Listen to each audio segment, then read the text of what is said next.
Assalamu alaikum, welcome to my channel Motorcycle A to ZBD and also welcome to my Facebook page ANR blog. আজকে আপনাদের সাথে একটা upload করা video নিয়ে আবার পুনরায় একটা ভিডিও শেয়ার করব। সেটা হলো বাইকের রেডি পিকআপ বৃদ্ধি করা অথবা পিকআপ বৃদ্ধি করা। এটা নিয়ে আসলে অনেক ব্যাড কমেন্টের শিকার হচ্ছি ইদানিং।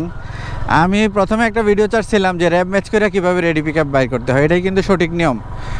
আবার আপনাদের এই ভিডিওটা আপলোড করার পরে যে প্রবলেমটা হয়েছে, আপনারা অনেকেই কমেন্ট করছেন যে র্যাব ম্যাচ করে রেডি পিকআপ আবার কীভাবে বাড়ায়। আপনি একটা ডাউনশিফট করেন, রেডি পিকআপ অটোমেটিক বাড়বে। ডাউনশিফট করলে উচ্চ গতিতে যখন আপনি ডাউনশিফট করবেন তখন তো আসলেই আপনার আরপিএম বেড়ে যাবে, পিকআপ তো বাড়বে, এটাই স্বাভাবিক। তো আসলে এটা নিয়ে বিভিন্ন জনের আসলে সোশ্যাল মিডিয়ায় আপলোড করা ভিডিওতে বিভিন্ন জন বিভিন্নভাবে মতামত দেয়। আমি যেটা সঠিক আমি সেটাই আপনাদের সাথে আসলে শেয়ার করার চেষ্টা করি। আপনারা বিষয়গুলো আসলে বিভিন্ন, এখন তো তথ্য প্রযুক্তির যুগ, আপনারা বিষয়গুলো একটু ঘেঁটে দেখবেন, আশা করি আপনারাও ক্লিয়ার হবেন। আবার একটু বলে নিচ্ছি, আমার এই সুজুকি জিক্সার এসএফের এই বাইকে কিন্তু আমার রেডি পিকআপের প্রয়োজন নাই। আমি কিছু বাইকিং টিপস আপনাদের যারা সকলের কথা চিন্তা করে আমি আর কি এই রাইডিং কৌশলগুলো আমি শেয়ার করি। তো আমি সুজুকি চালাচ্ছি দেখে যে সুজুকির টিপস শেয়ার করতেছি, এটা ভাবার আসলে কোনো কারণ নাই। আমি এই রেডি পিকআপ বৃদ্ধিটা মূলত কমিউটার সেগমেন্টের বাইক, যেগুলো 80 থেকে 125 সিসির অথবা 130 সিসির যে বাইকগুলো আছে আমাদের দেশে এয়ারকুল্ড, ওই ইঞ্জিনের ক্ষেত্রে রেডি পিকআপ হাইওয়েতে চলার সময় অনেক সময় রেডি পিকআপ প্রয়োজন হয়। উইদাউট কেটিএম কিংবা টিভিএস রাইডার এগুলা এক্সেপশনাল, এগুলো রেডি পিকআপ এমনিতেই বেশি।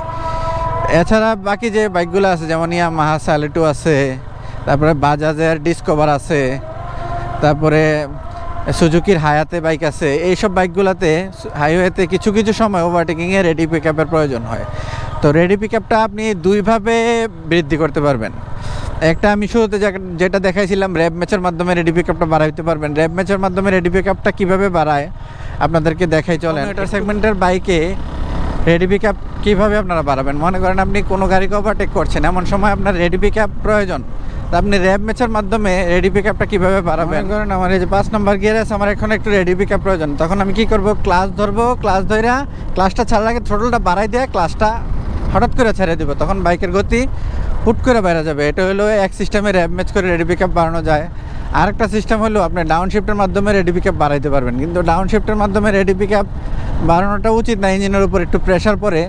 তো ডাউনশিফটের মাধ্যমে কীভাবে রেডি পিকআপটা বাড়ায় সেটা আপনাদেরকে একটু দেখাই দিচ্ছি। ডাউনশিফটের মাধ্যমে যখন আপনি রেডি পিকআপ বাড়াবেন তখন অবশ্যই বাইকের গিয়ার 5 নম্বর গিয়ারে থাকতে হবে।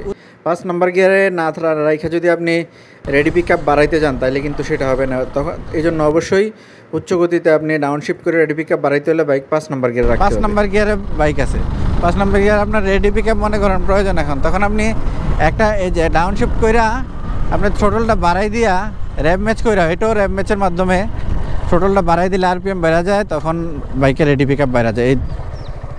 এই দুইটা সিস্টেমে আপনার বাইকের রেডি পিকআপ বাড়াইতে পারবেন। আশা করি বুঝতে পারছেন যে দুইটা পদ্ধতিতে কীভাবে বাইকের রেডি পিকআপটা বাড়াই নিতে পারবেন আপনারা কমিউটার সেগমেন্টের বাইকে।